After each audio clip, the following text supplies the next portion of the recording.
The Gift is a supernatural thriller released in 2000, directed by Sam Raimi. Yeah, not to be confused with The Gift, released a couple of years ago, written and directed by Joel Edgerton, which is a completely different film, but also quite good.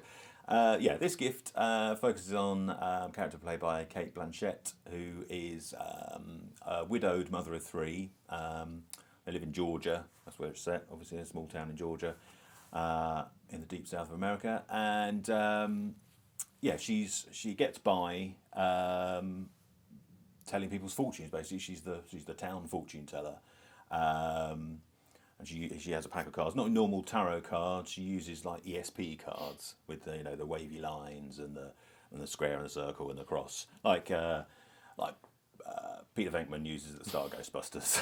if you know this is what I'm talking about. And so that's what she does. And there's lots of different characters, in the town. They all know her. And a young girl goes missing, played by Katie Holmes, who's the daughter of quite an important businessman in the town. She's due to get married to Greg Kinnear, and she goes missing, and her family and the police ask her if she can find, if she knows anything. Because obviously she knows lots of people in the town, because lots of them come to see her, and also because of her special abilities, which the police don't really believe in. Particularly one policeman played by J.K. Simmons, but it turns out that actually she does have some abilities. I won't say any more about the plot, but yeah, it's that's the main focus of it, is the ESP stuff and what she can see. She sees visions, not necessarily when she's reading for anybody. She dreams. Yeah, things. she dreams things and sees stuff. Sees weird things in the tree. Yeah, and has visions, and then suddenly she wakes up and there's nothing there. It's not your typical Raimi film, I don't think. There's not sort of all the crazy zooming, quick shots. In that respect, it's quite a standard. It's quite restrained for him, I think. Visually.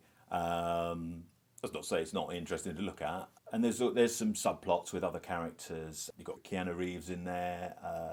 He plays a wife beater, and his wife's Hilary Swank, and she goes to see Cate Blanchett's character for advice and things. So Keanu Reeves is not a fan of hers, because she basically tells her to leave her husband. And there's another one of the important characters in there, played by Giovanni Ribisi.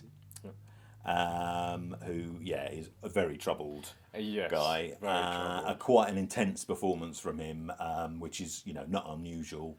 But it's one of his most intense performances. He's not in it a lot, but he's got a couple of scenes where he goes all out.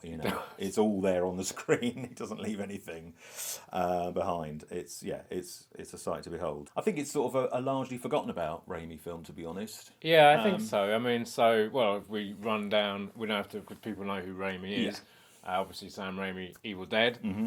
We all know and love those films. This came out in 2000, and it was just before Spider-Man. I think actually, I was reading that while he was editing this, he got Spider-Man. And the studio tried to, were like, come on, but they kind of gave him time to finish it off, so he'd then go and do Spider-Man. Also, obviously this has J.K. Simmons in it as the Spider-Man. Yeah, and also Barbara Harris. Yeah, who plays his aunt. May. I can remember for a moment what she was called. Aunt May. Yeah.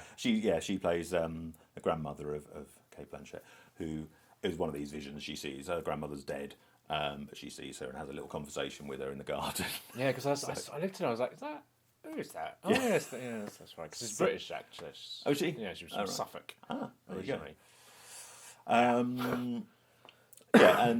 But between sort of Evil Dead and Spider-Man, Sam Raimi did do a few films. I think there was Best Laid Plans as well. Is it Best Laid Plans? Yeah, that's with is it Bill Paxton and Billy Bob Thornton, who wrote this one actually. Well, he co-wrote it with Tom Epperson. Yeah. So that's another one. I think was that before this? I can't remember. I think it was late 90s. Yeah, I think it was maybe 98, 99. Because then there was that Western he did as well. Quick and the Dead. Yeah, with Sharon Stone. Yeah, and I think that was about 95, 96. Right. And then of course like Dark Man, which is the beginning of the 90s. Yeah. So I mean, really quite an interesting filmmaker. We're big Sam Raimi fans. We obviously love the Evil Dead films and Spider-Man and stuff like that. But this one's I really like. I mean, we watched it. Well, I watched it again the other night. I don't think I'd seen it since it came out. I haven't seen it in a long time. And I forgot how. I mean, I knew it was good, but I forgot actually how good it was. It was actually really enjoyable. It's got some really memorable performances in. Even Keanu Reeves is good. Yes. Poor Keanu Reeves, who's a bit of a bad rap. Who I think he's only got a bad rap because he was in Dracula. I think that's why he's a bad Johnny rap. Mnemonic, however you say it, Yeah, which was also quite poor. Yeah, okay, fair But enough. no, I mean, he's made some great films, and he's fine. He's really he's good a cool at this. dude. He obviously plays his wife beater, and he's pretty intense himself. I mean, he did have a little period where he played bad guys. He played a serial killer in I can't remember the name of the film, but he was sort of a bit of a nasty piece of work. Right. Well, obviously, he was a serial killer, so he was a nice serial killer. He was, I can't remember what that film was called, but I think that was around a similar period, maybe a couple of years after this.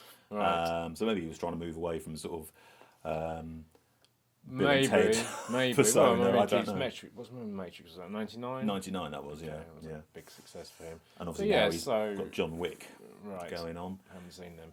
But no, I think he's really good in this. It's got. I mean, it's an ensemble cast. There's a load of people. Hilary Swank, obviously.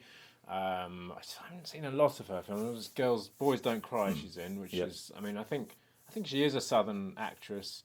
I mean, so it's set in the South. It's written by Billy Bob Thornton, who was from Arkansas originally. And I mean, a lot of his films. Have you ever seen Sling Blade? I don't think he so. wrote, and I think he directed as well. That's kind of a similar, Southern states of America, redneck kind of areas, and those kind of characters going on, and that kind of little town mentality thing to it. So if you know like Billy Bob Thornton stuff, then that's what probably you're going to find here, obviously with a dose of the supernatural from Sam Raimi and stuff.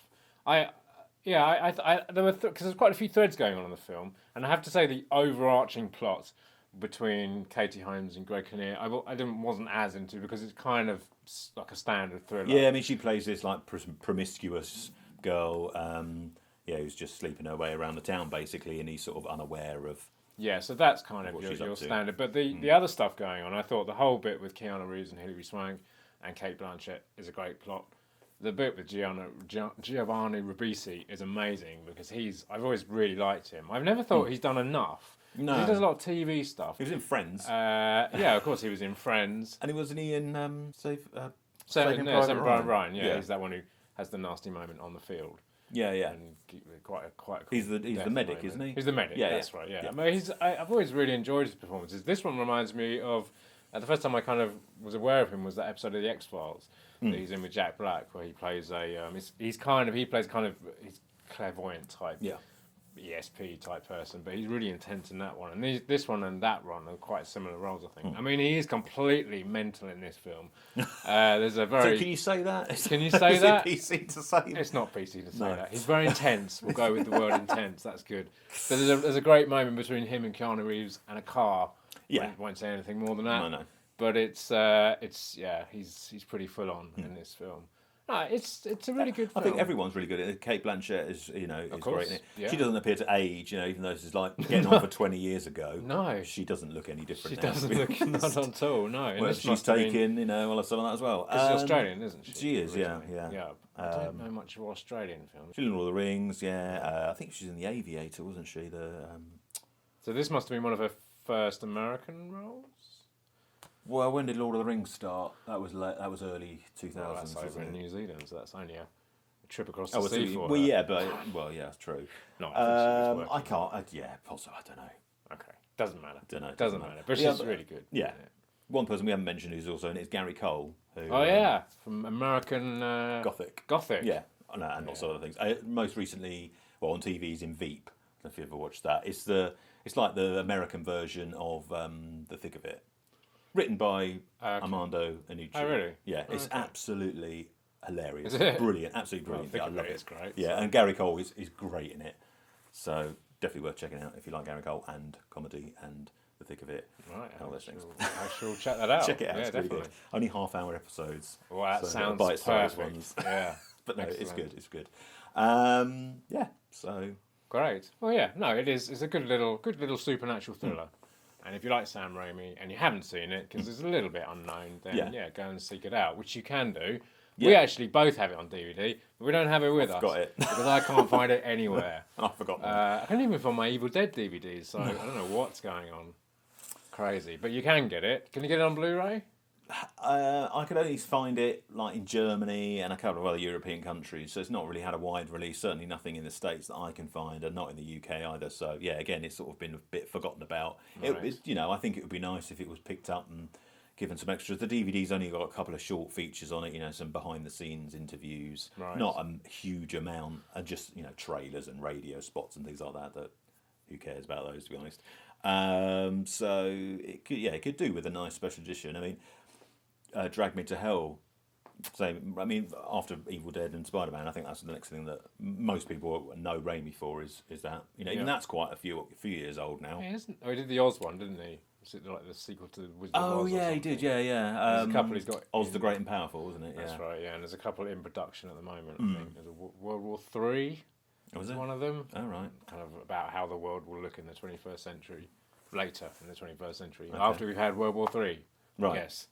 Charming. But any day now. Fun, I can't wait.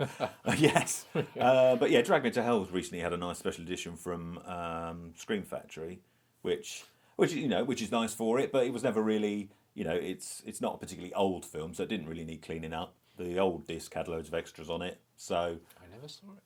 It's good. Check it out. No, it's good. It's good. It's more Raimi than The Gift, definitely. So yeah, it'd be nice if someone picked up The Gift and gave it a nice special edition. I think it's definitely worth it. I think the cast is definitely what makes it what it is. I think without that, the plot is a little bit generic. Yeah. And there is like a twist, which, when I watched it, I kind of, obviously I've seen it before, but not for a while. But it was, I don't know, it was quite obvious what was going to happen. But I have seen it before. So if you come into it never having seen it, maybe you wouldn't guess anything. No, and of course we did mention him earlier, but of course it is J.K. Simmons, and he's typical J.K. Simmons, but he's always great to watch. He's always very kind of slightly sarcastic humour going on, and he's great. So thumbs up. Yes, good film. Definitely check it out if you haven't seen it. Great. So that was The Gift, and we hope you enjoyed this video. And as always, if you've seen it, then you want to let us know. Then leave us a comment, or if you haven't seen it, you go and track it down and give it a watch. Come back if if we recommend it to you and you decided to go and watch it, then come back, leave us a comment. We'd love to have a chat with you. Yep. And check us out on Twitter and Facebook. Yeah. And thanks for watching. And we'll see you again soon for another one.